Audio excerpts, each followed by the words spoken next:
This is a billion pound or $1 billion kind of story.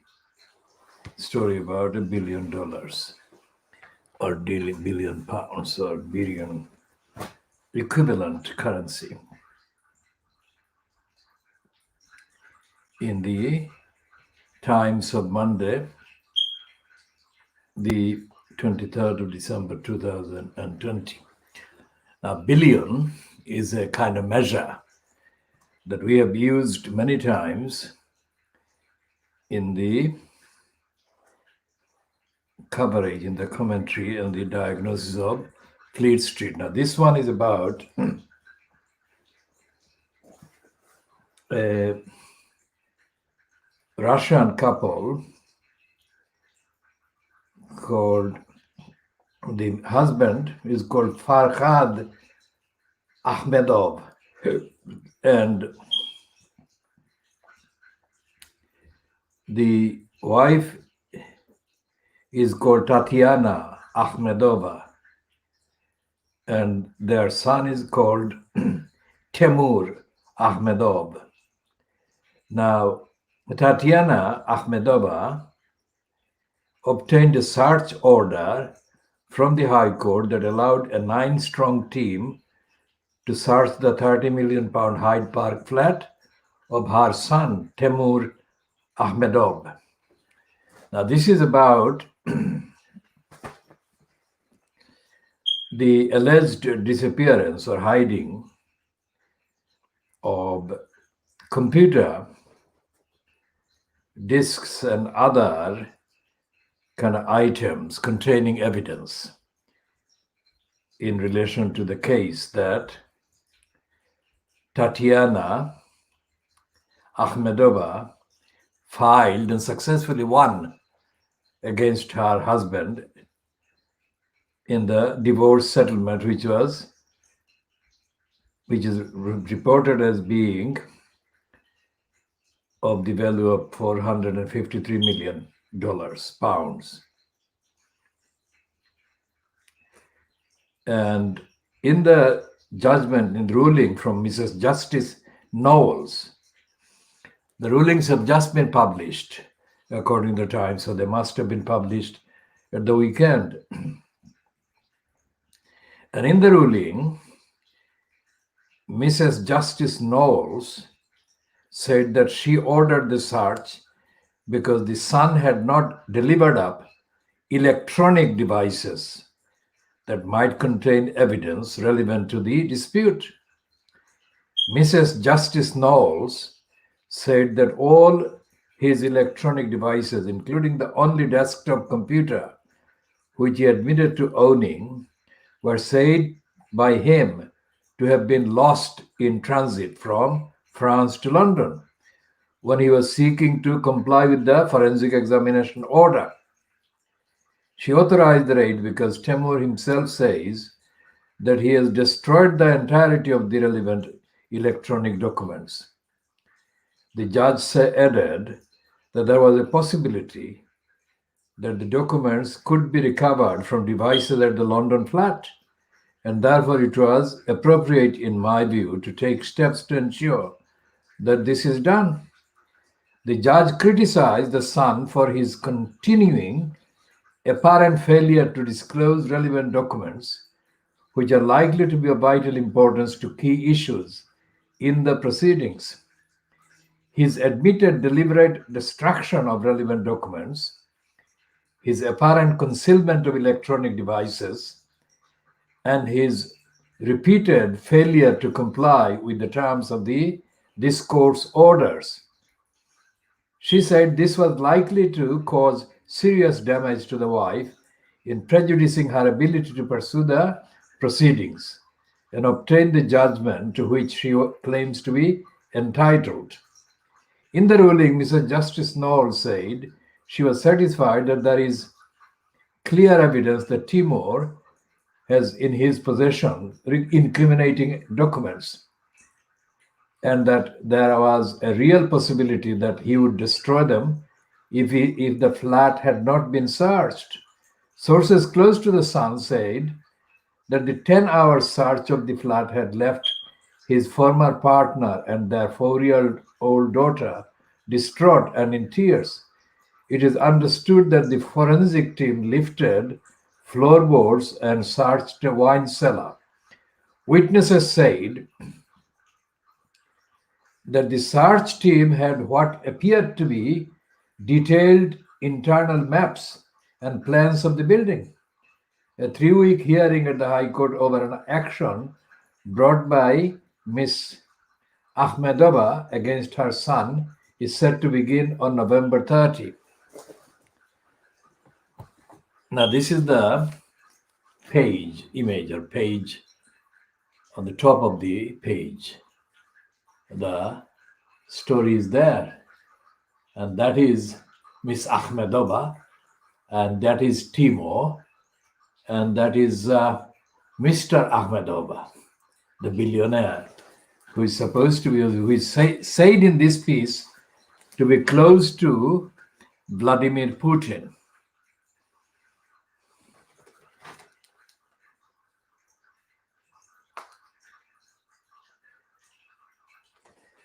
Now, that story, to those who have been watching this program, is very much a part of the relevant evidence, kind of comparative evidence, similar to the type of the evidence mentioned and entailed in the case by AA against the Sadaq Council, and also the case or claims that are still outstanding against Tower Hamlets Council, the Spitalfield Small Business Association, and New Ambara Council, and another person, defendant, whose kind of official address is in Hertfordshire.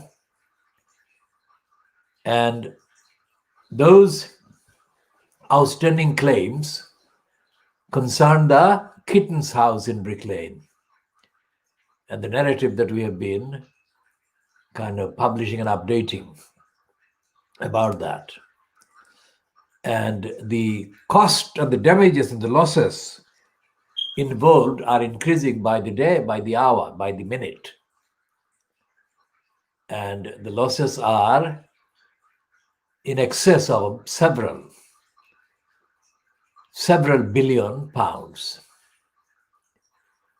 And those losses are connected with the work of this campaign, Khoodeelaar campaign, and the work of the movement defending the community in the East End of London.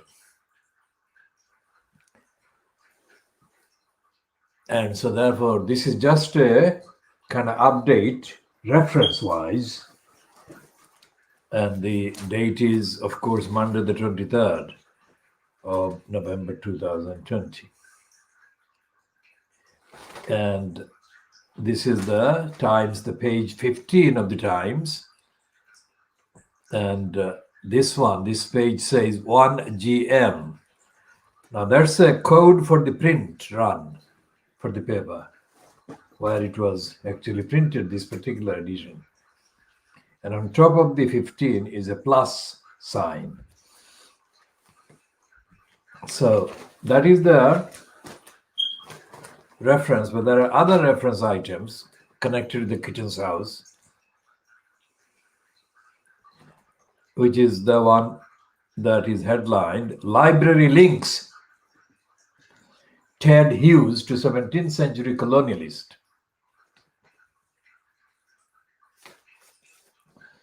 And this is about Ted Hughes, who died last century, Sylvia Plath's ex-husband.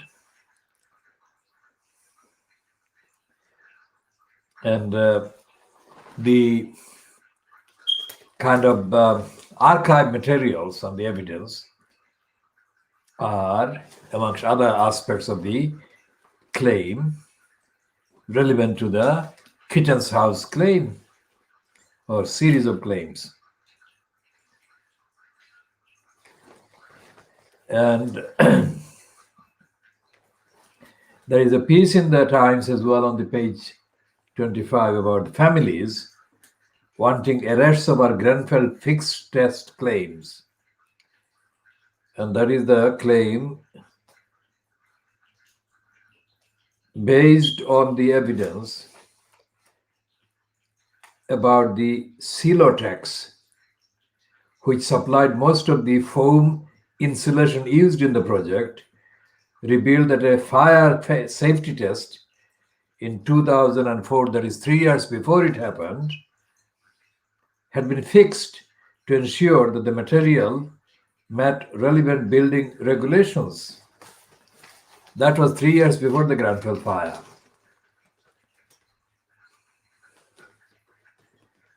And so that is also part of the contextual evidential reference.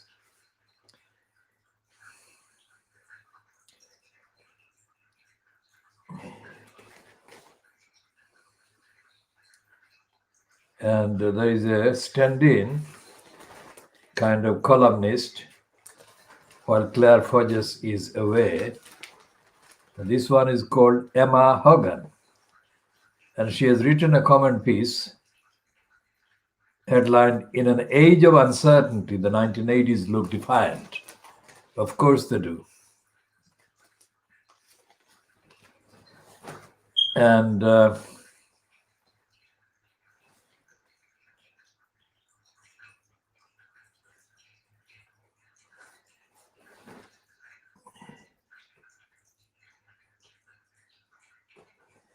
there is a kind of skeptical piece about Boris Johnson's splurge, arms buying splurge.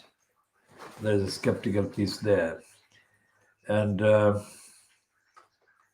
there is another cartoon. This one is not by, I don't think this one is by Peter Brooks. It's the other cartoonist on the Times. And it is showing Boris Johnson on the warpath as the Santa. And he is restraining, he is defying the pull from somebody behind him, whether it's Michael Gove or somebody else, who is trying to stop him. And there is a whole kind of display of letters, but there are 3 letters that refer to Johnson, Patel, and ministerial standards.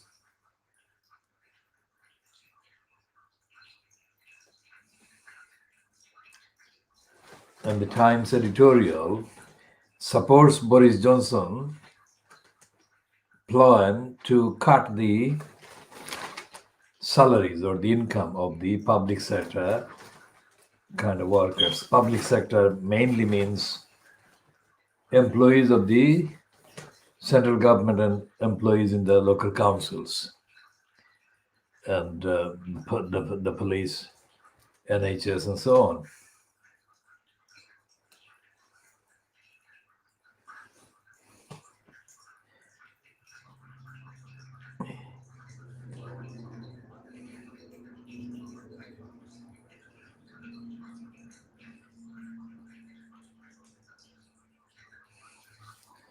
And there is a thing on the Times section 2, which has got various alleged uncut, that is unedited, unexpurgated statements or diary entries by Diana. And there are 3 of them on this page. And it says, one says, "I dreamt of Camilla the whole time. I didn't trust him." That is Charles. "My bulimia was 4 times a day. And they put me on a high doses of Valium. and on high doses of helium.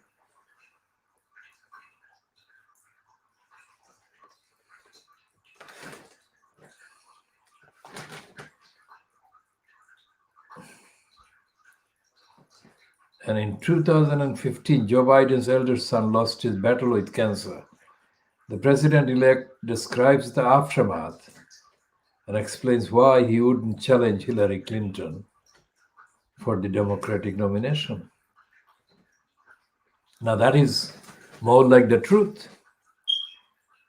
Whereas Kiar the idiot, Starmer, claimed that it was Obama's fault. Barack Obama didn't push Joe Biden to stand as Democratic candidate for president at the 2016 election. And we said that that was not the case, that was not true. Now this is admission by the Times.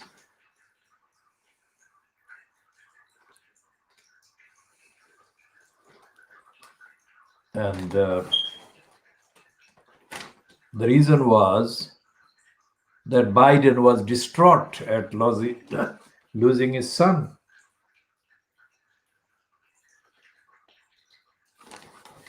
And this is the book that it's based on. This book is Promise Me, Dad, A Year of Hope, Hardship and Purpose by Joe Biden, published by Pan at £8.99. We shall be covering the case of Tatiana Ahmedova and her son Timo and her ex-husband Farhad Ahmedova or Ahmedov.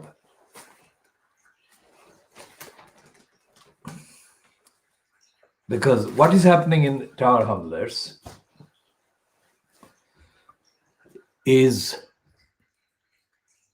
on the one hand, there is a kind of deadly silence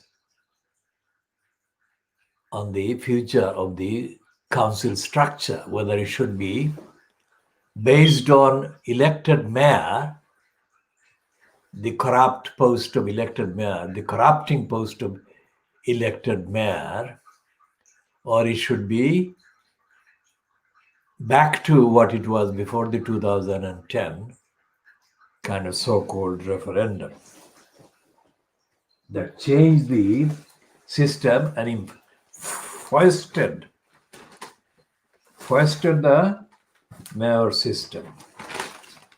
Now that actually leads to the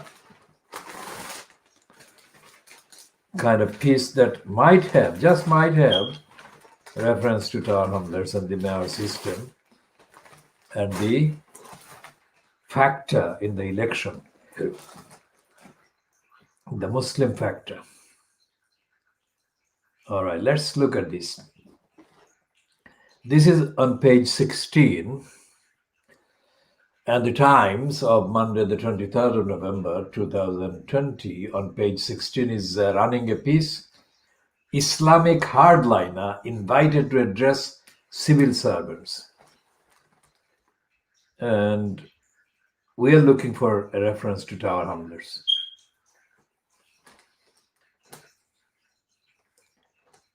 And if there is no direct reference to Tower Hamlets, we shall be kind of filling in the gap.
So in the piece, they've got one Sikh, probably a conservative, and a Muslim woman.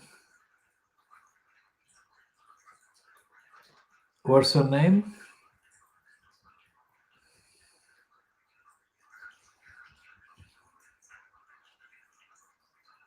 Sarah Khan, the Commissioner for Countering Extremism.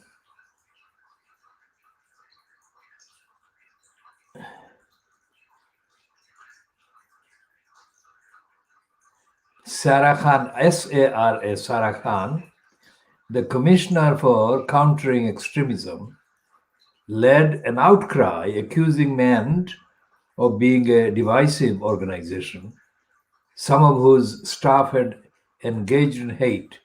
She regarded Mr. Ismail as an unsuitable guest. And this Ismail is given the name of Sufyan Ismail, a businessman who has made insensitive remarks about Jews, is the founder of Muslim Engagement and Development MEND, an advocacy group that opposes the government's anti-radicalization strategy. And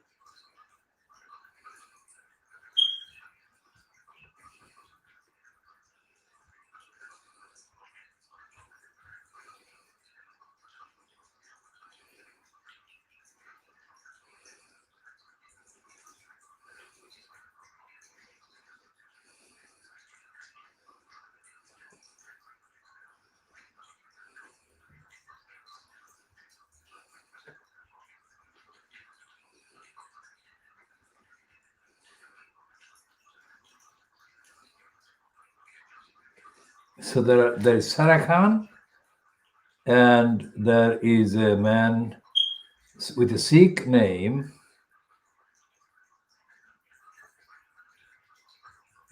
What's his name? There is a man with a Sikh name. We are looking for it.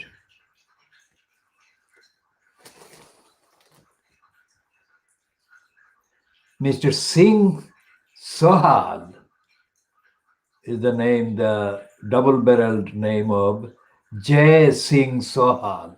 Yes, he is a conservative candidate for police and crime commissioner in the West Midlands. So Sarah Khan, she is the commissioner for countering extremism. Mr. Jai Singh Sohal, the conservative candidate for police and crime commissioner in West Midlands.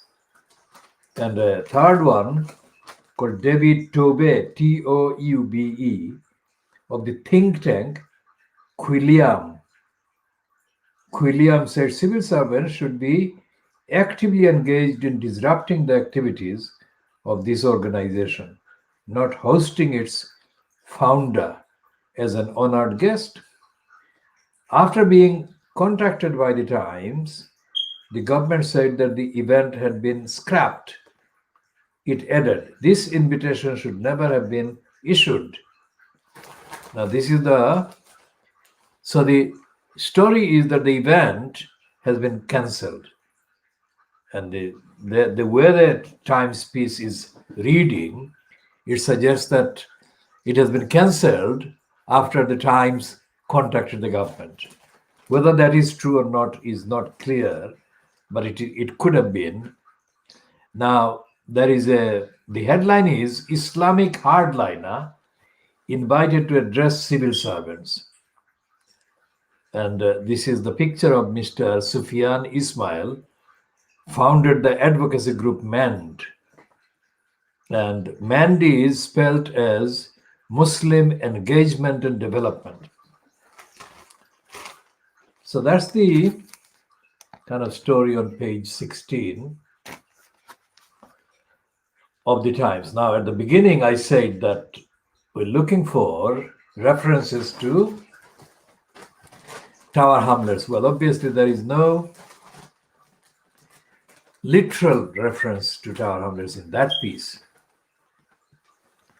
but there are references to Tower Hamlets in the narrative about this manned outfit and another outfit very similar, kind of coverage by Fleet Street of manned and another organization called Cage, CAGE. The coverage has been identical almost. Now, what objectively the Khoodeelaar campaign can say about this is as follows. Although they are using the terms that we use as well, but we do not know their intention or their kind of purpose for using stooge, Uncle Tom, or whatever. Although they're using those, I have to see any evidence, independent, objectively verifiable evidence of either this manned outfit or the cage outfit want to work with campaigning, objectively active campaigning persons who happen to be Muslims like myself and the Khoodeelaar campaign. But we have no contact with manned or cage, and we never have had any contacts with them, and they have never made any contacts with us. In fact, we would say that we are opposed to all kinds of stooges, including stooges that have been kind of promoted by associations, if you like, similar to manned and similar to cage. Because unlike cage or manned, we don't have any money. Our campaign, our movement has had no cash or kind of contribution or donation or support from any outside party, let alone the government or business. So when we calculate the losses as being billions, worth billions of pounds, we calculate as based on the losses of our materials and our work and our time as measured against and similar to the fees charged by David Panic in that case. And the time is measured in terms of the time that it would take to research each of the individual item. And even if we had all the time in the world, we would still not come anywhere near having enough time to research, let alone replace the items that have been attacked by the criminals. Hopefully this is a clear, succinct kind of description of what the terms we are using. And the reason why we said that the Tower Hamlets Council or Tower Hamlets would be referred to or might be referred to in that piece in the Times on page 16 of Monday, the 23rd of November 2020, is because of the location of a number of individuals in the complex that is called East London Muslim Centre or the Muslim Centre in Whitechapel. As we have said before, the Muslim Centre is a misnomer because it's not in the control of Muslims in East London. It's not in the control of Muslims from anywhere. It's in the control of suspiciously kind of Muslim dressed or Muslim exhibited elements that have no contact with the Muslim community, ordinary Muslim community, either in Tower Hamlets or in the rest of London or the rest of England. It's like a secret organization that has the control of the East London Mosque, the management of the mosque and the control of the mosque, the London Muslim Centre, and some allied outfits that are operating from that kind of area. And the UK government, as that invitation of Sufyan Ismail shows, the UK government is not opposed to them. And the UK government is very much in contact with them. And including the heir to the throne, Wills, and his wife, only a few months ago, paid a visit to the complex. Now, when they did that, there was no ordinary Muslim present there. The few figures that have been photographed around them were unidentifiable, invisible faces, because all of their faces were turned away from the camera. The only faces that could be seen in the pictures that we have seen were those of Kate and Wills. That is what we mean by the secret kind of organization. Who these people are, and more importantly, who they are accountable to, is not a matter of conjecture. They're not accountable to the Muslim population in Tower Hamlets or in any other part of the UK. And based there or operating with connections with the so-called Muslim Centre, East London Muslim Centre, are dozens of mysterious outfits that are again not accountable to the ordinary Muslims. And so therefore we don't know what they're doing, what their agenda is, and why they're operating at all. And yet that Muslim Centre has been used to launch the kind of campaign for an elected mayor in 2009 and 2010. And that is the kind of connection. Although Richard Morey, the election commissioner, who ruled on the 23rd of April 2015 against Lutfur Rahman, said that Morey, had not found any evidence of Lutfur Rahman being connected with any extremist elements. Although that is what it says in the ruling.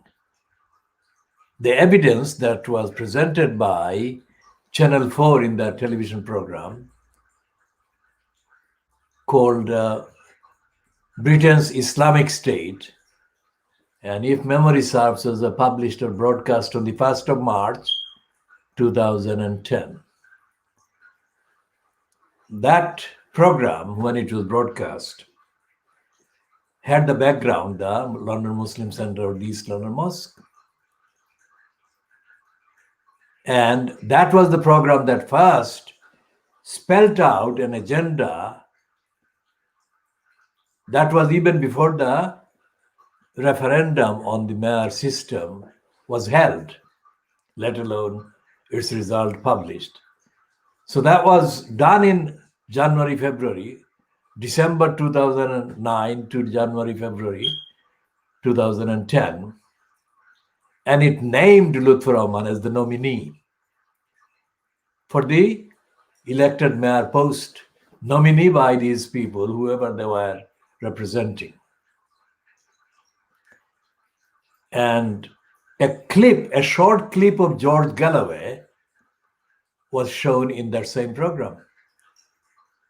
And again, George Galloway, in context, was reported by Andrew Gilligan in that Channel 4 program as having said that there are very powerful, influential elements operating in that area and were involved in the whole promotion of the elected mayor system, with Lutfur Rahman as the person that they would support and impose on the post.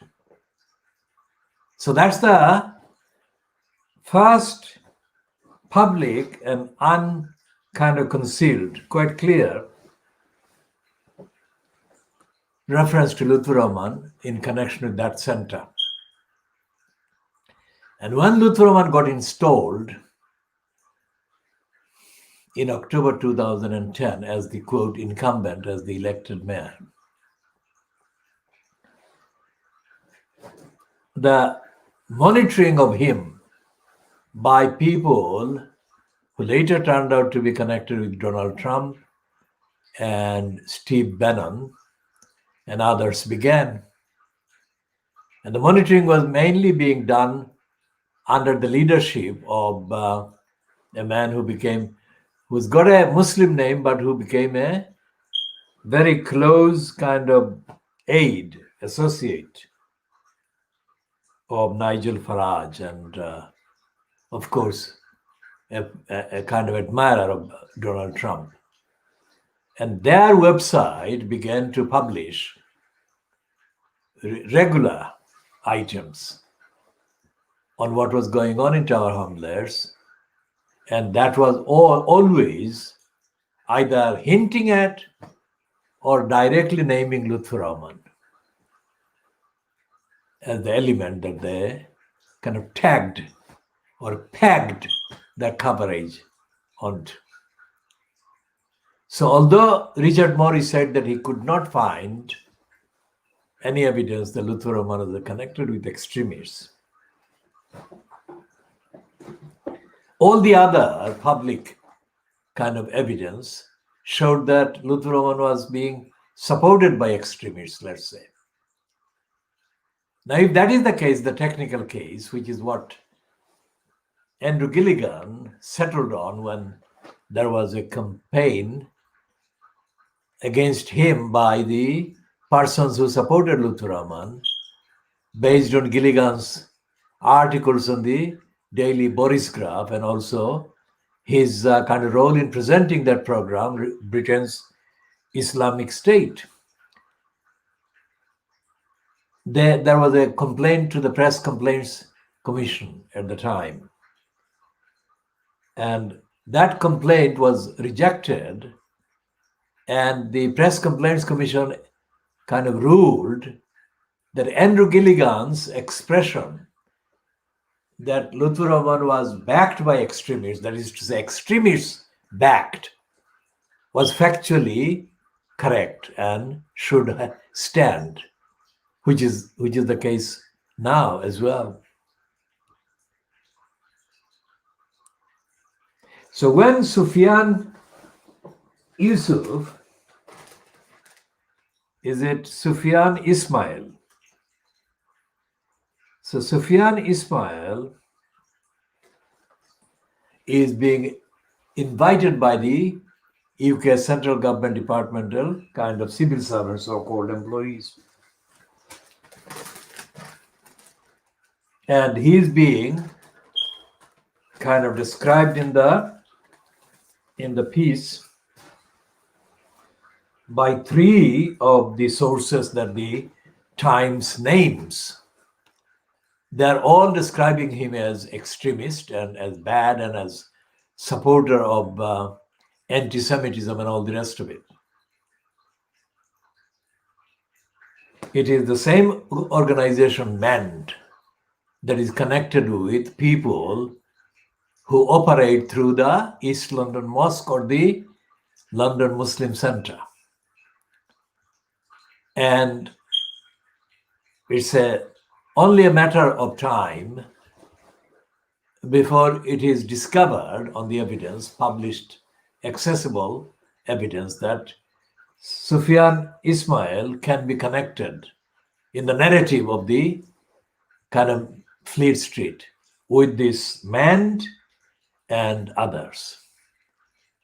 And that shows that Richard Morey, when he included or decided to include that kind of disclaimer in his ruling that he couldn't find any evidence that Lutfur Rahman was involved with or connected with extremists, Morey there on that point comes across as having done a shallow or an opportunistic spot there. That is not the case, what he said. Now, throughout the 6 calendar years that Lutfur Rahman was in place, this outfit that is aligned with Donald Trump and was controlled by and founded by Steve Bannon carried regular pieces about Tower Hamlets. And those pieces were consistently or persistently hostile to the Muslim kind of character or the Muslim identity or the Muslim kind of connections, either directly or by kind of description or interpretation that they claimed Lutfur Rahman had with all these various things that were going on. And one regular recurring kind of topic in that outfit was alleged incidents of non-Muslims being stopped in the streets of Tower Hamlets and either being condemned or being kind of asked to convert to Islam or things like that. Now, it has not been widespread, but the evidence our campaign has got directly shows that there have been a number of individuals operating in Tower Hamlets who have asked even practicing Muslims whether they are Muslims at all. And I was personally criticized by one of them in Whitechapel Road for not having a beard. And I was criticized for not having a beard because not having a beard was contrary to Islam, my critic pointed out to me. Now, I shall not recount the full discussion that followed. Of course, I disagreed with him, and I gave his life story in front of other people witnessing this. And I said that he was a bogus kind of Muslim. But that was me against this bogus Muslim. Because I knew this bogus Muslim. And all my, or the major part of my time is spent in Tower Hamlets in defending the community. But what happens if they accost a person who is not a Muslim or who is not a kind of Asian or with similar backgrounds as I am? They would be shocked with that kind of behavior. And how did this happen? How did this kind of become started? Who started it? How did this get considered as acceptable behavior?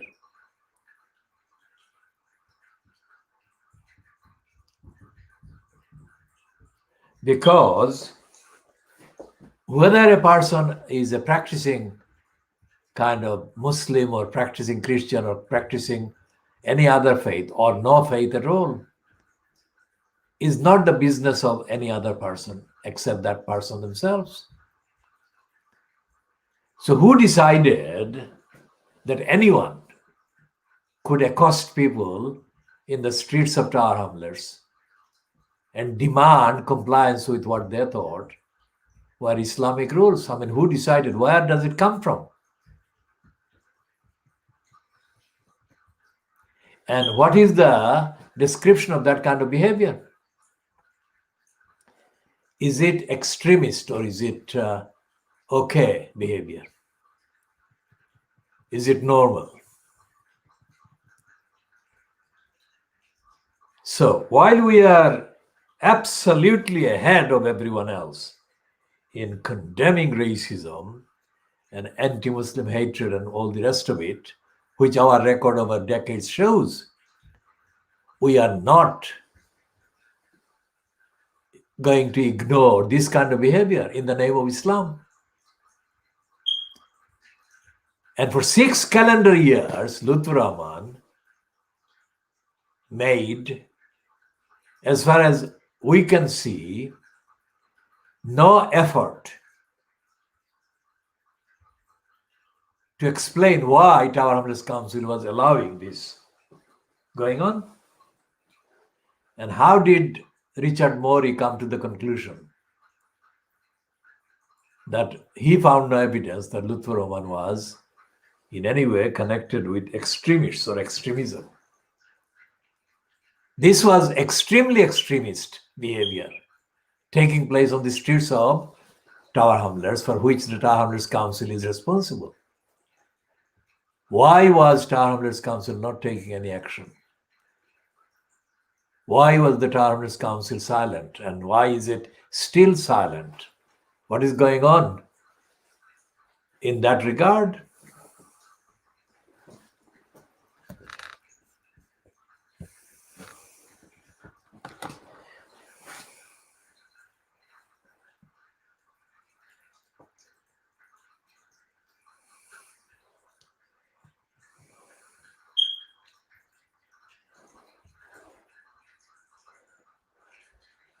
Because if the Muslims are considered as extremists, or any part of the population are considered or is considered extremists, then the consequence of that is against the Muslims. It's going to be against the Muslims, ordinary Muslims. That is why we are concerned about that. Not that we would be in any way supporting that kind of behavior anyway, but we are saying that generally it is the welfare of the ordinary Muslims that is put at risk by this kind of behavior.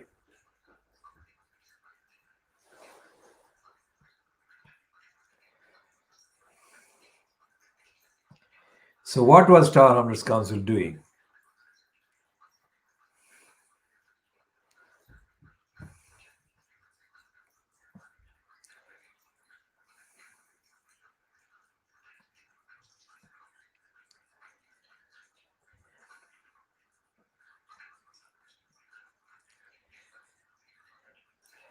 And the 23rd of April 2015 ruling by Morey, let's see what the ruling said.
Mori actually says that paragraph, well, he says from paragraph 294 to paragraph 301, these paragraphs are contained under the heading of the evidence, which is from 293 to 301. So it says at 293, in general, where this judgment needs to resolve a conflict of evidence, this will be done in context. Two aspects of the evidence, however, should be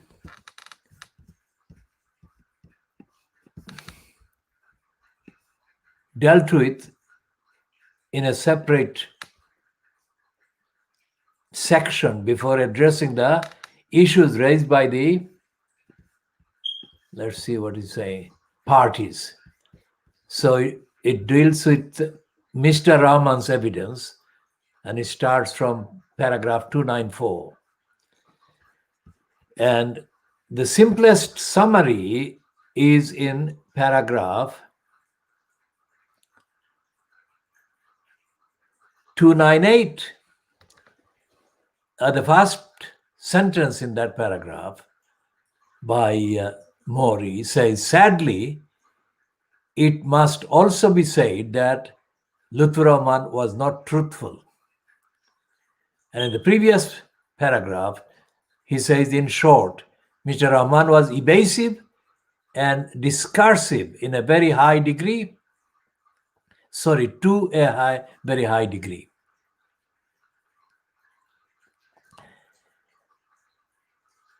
And he says that Lutfur Rahman behaved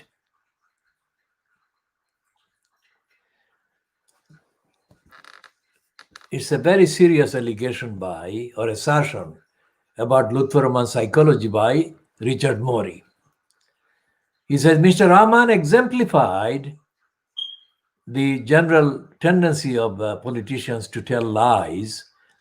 So Mr. Rahman exemplified this trait to an extreme level.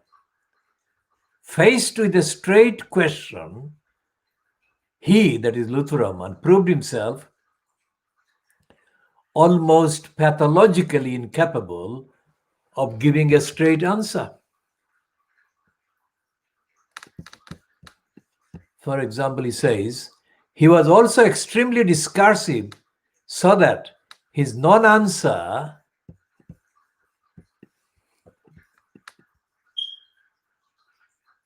answering the question and to say instead what they conceive their message to be. Even when feared interviewers asked the same question repeatedly, the name Mr. Jeremy Paxman comes to mind. It rarely elicits anything but the prepared non-answer. That is what Paxman is said to have said. While this may make for entertaining broadcasting, it is sometimes less than helpful in a court of law. Mr. Rahman exemplified this trait to an extreme level. Faced with a straight question, he proved himself almost pathologically incapable of giving a straight answer. He was also extremely discursive, so that his non-answer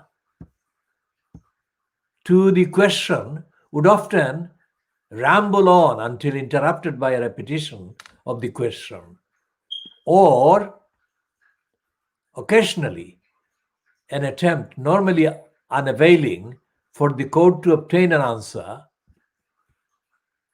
by rephrasing the question.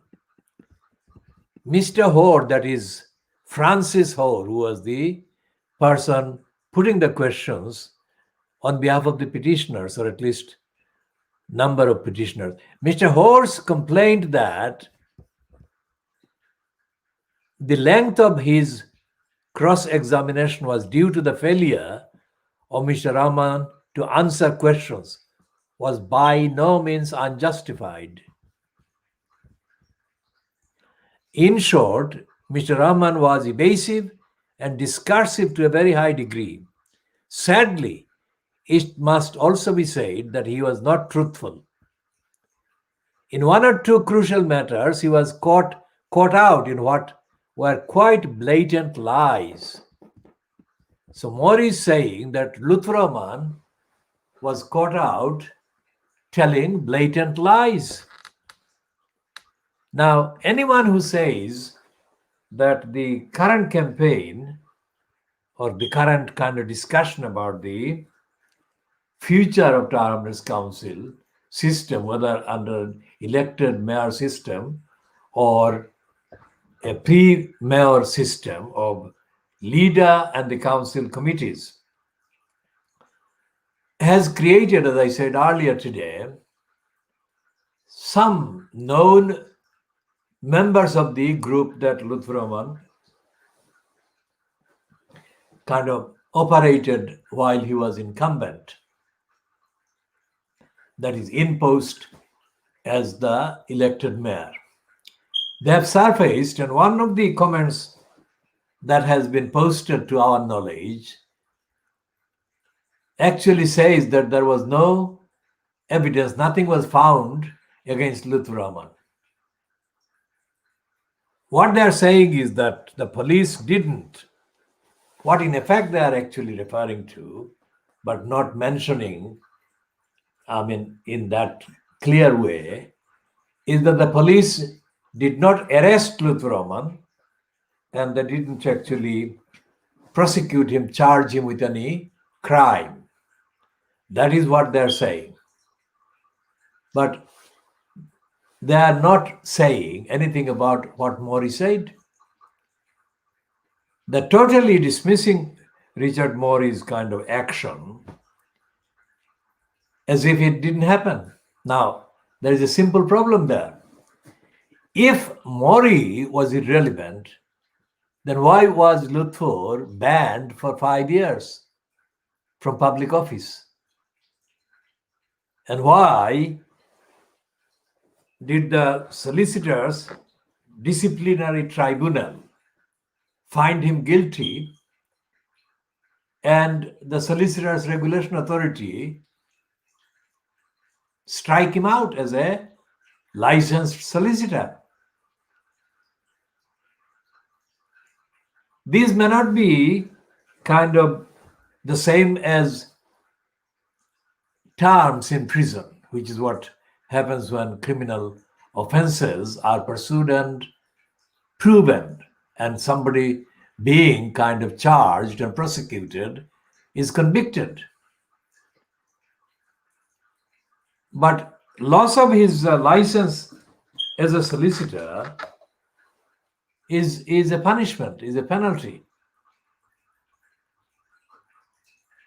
And his being banned from public office for 5 years is absolutely undeniable punishment and penalty. What is more, this is something that is going to remain on the records forever. There won't be any change to those records.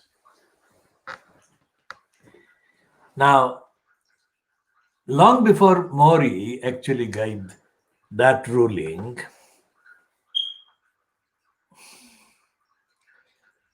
let's see what Donald Trump's man, Rahim Qassam,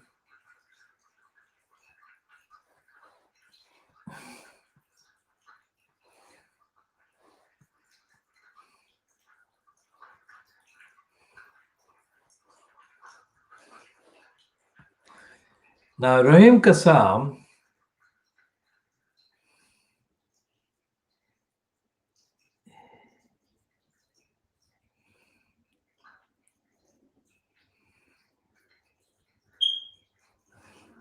says this month, this is November 2020.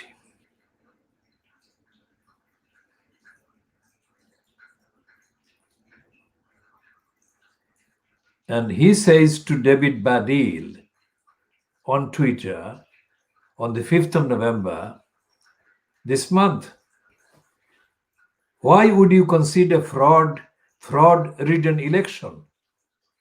He says to David Baddiel, this Rahim Qassam, and he asks, are you Lutfur Rahman's campaign manager?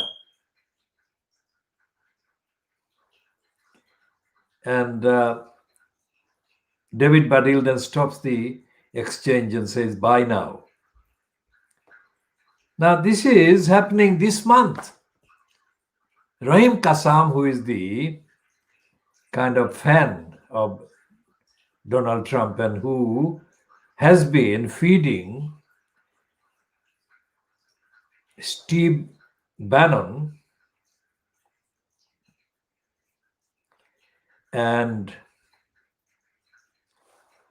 the other right-wingers and racists in the USA about details of what is going on in Tower Hamlets, has been involved in all these items that have been published about so-called Muslim patrols patrolling the streets of Tower Hamlets and accosting people about whether they are practicing Muslims or whether they're homosexuals, whatever. These are the kind of things that have been going on in Tower Hamlets for the duration of the 6 years, calendar years that Lutfur Rahman was in post.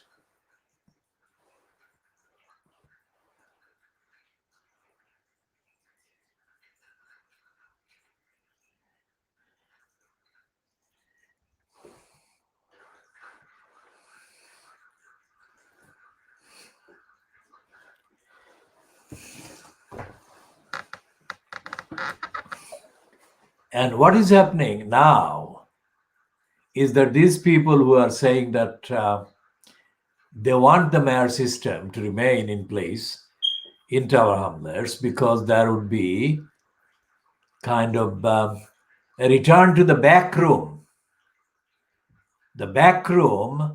kind of politics in Tower Hamlets Council. Now, backroom, what does backroom mean? Let's see what backroom actually means in the dictionary.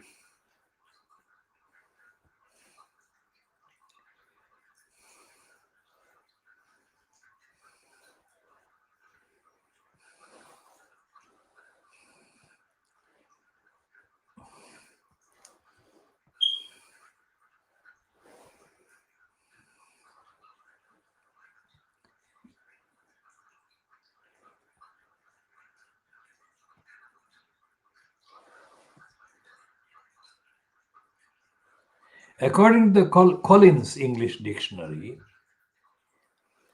it says, if you refer to a deal made by someone, such as a politician, as a backroom deal, you disapprove of it because it has been made in a secret, dishonest way. Secret and dishonest, okay.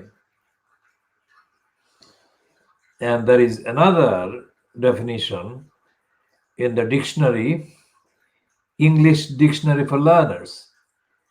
Backroom deals definition in the English cobbled dictionary for learners, meaning explained. Let's see what the meaning is explained as. And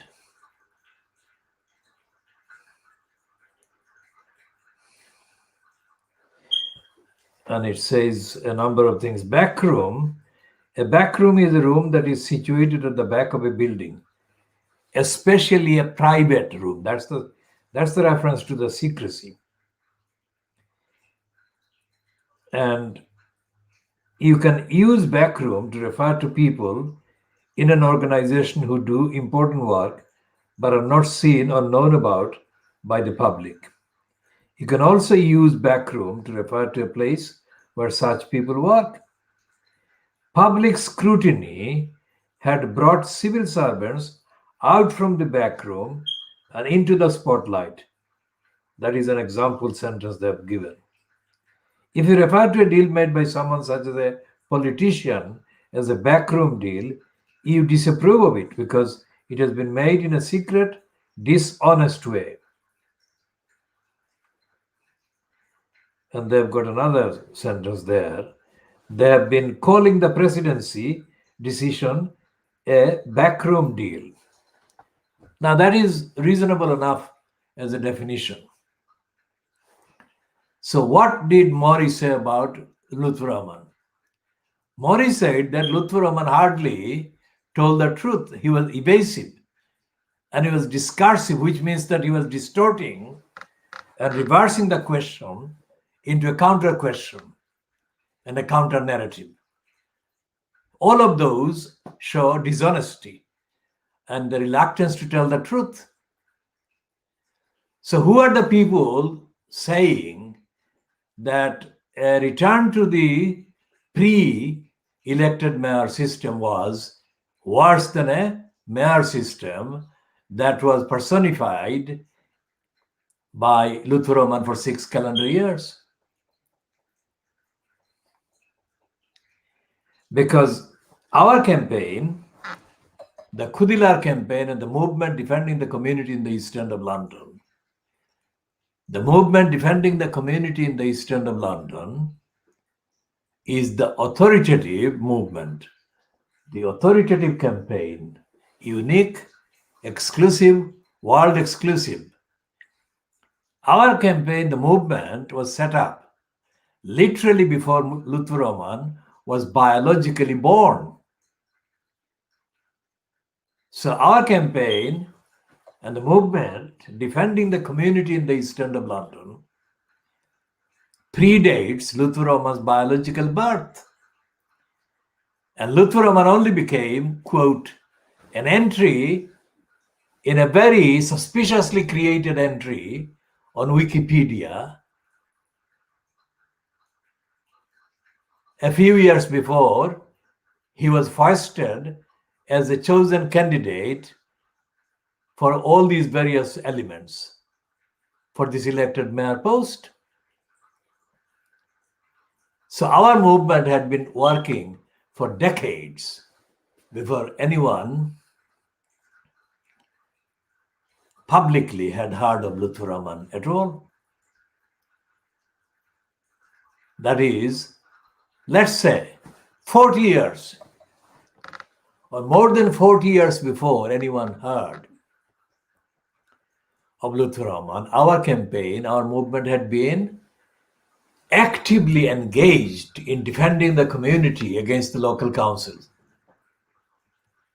Stepney Council, and that was before 1965 because it was only in April 1965 that the formal name of the London Borough of Tower Hamlets Council was launched, created.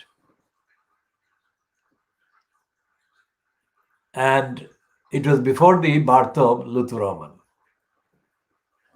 when our movement began, defending the community in the East End of London. Defending the community not against some kind of far away, far removed elements or factors or operatives.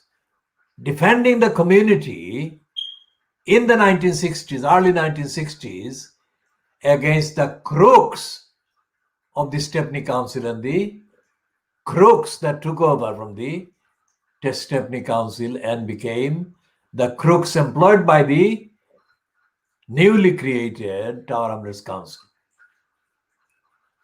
And one crook who I personally encountered and helped my extended family, if you like, and the members of my biological kind of relations, help them defeat this crook who broke down in the court. His name was Peter Kemp, K-E-M-P, like Adolf Hitler's books spelling, or slightly maybe P instead of F. We shall check that and insert the accurate kind of spelling in place in due course. So Peter Kemp had been engaged in harassing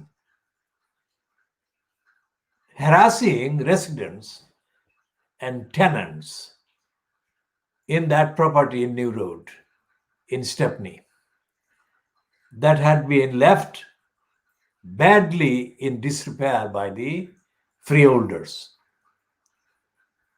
And the latest freeholder criminals were, of course, the decision makers who made the decision in the name of the Royal London Hospital in 1987. When they put the properties in New Road to a mass auction, which eventually caused the mass eviction of the people that were resident and occupants in those properties. And as I have also said, that mass eviction attack by the criminals in the Royal London Hospital was the Royal London Hospital's criminal and most possibly racist kind of retaliation against the people living in or occupying, either as tenants or as occupants, these properties, which legally, in terms of legal interest in property, that is, as freeholds, the freeholds were owned by the Royal London Hospital. But the freehold properties were left in continuing persistent neglect by the Royal London Hospital. So instead of taking action against the Royal London Hospital, Peter Kemp, acting as the environment enforcer in the name of Tower Hamlets Council, aimed his attention and his hostility and his harassing tactics at the occupants, the tenants and occupants of the properties in New Road. Peter Kemp. So Peter Kemp was one of the very first human person kind of embodiments of Tower Hamlets Council's corruption that I encountered. And I did that while Luther Roman was in the primary school. if at all, or he was a toddler. So for Lutfur Rahman to claim that he knows anything about Tower Hamlets is a grotesque, insulting, untruthful, dishonest, audacious, outrageous lie. He doesn't know Tower Hamlets. Lutfur Rahman has been a parasite. And as the parasite, he didn't have the capacity to understand what he was doing. He was profiting, personally profiting, as the choice of those kind of elements in operating from the East London Mosque or the London Muslim Centre in Whitechapel Road. And Lutfur Rahman didn't care what the community was, or what damage he was doing to the community, of electors, ordinary people, whatever. So backroom deals were his secret. It wasn't the other way around. It's not the campaigners against the corrupt system that are calling for the return of backroom system. It's the campaigners who are opposed to the corruption by the occupant of the post of mayor, who are trying to put an end to the backroom corruption of the council and the council's position. Lutfur Rahman and John Biggs are not on opposite sides. They are on the same side. Biggs has been the occupant in the post of mayor that Lutfur Rahman occupied before. And it is quite clear that when the so-called referendum was taking place on whether to have an elected mayor or not, during those months in 2010, Lutfur Rahman wanted the yes result, as must have John Biggs, because we never saw Biggs in any of the campaign gatherings that were held against the mayor system at the referendum in 2010. And Biggs has now again repeated his kind of position, which is that he wants the backroom system to continue. And like Lutfur Rahman, Biggs is also unable to face the basic attention of ordinary, moral, transparent, democratic, accountable public. He prefers to work in the darkness, as does Lutfur Rahman. And that is what the mayor system is. It's the darkness.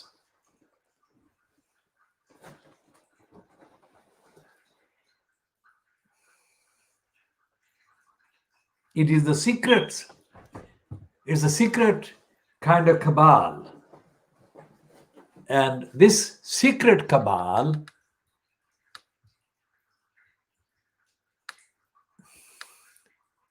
is the key obstruction to democratic accountability, which we shall be detailing in the next item.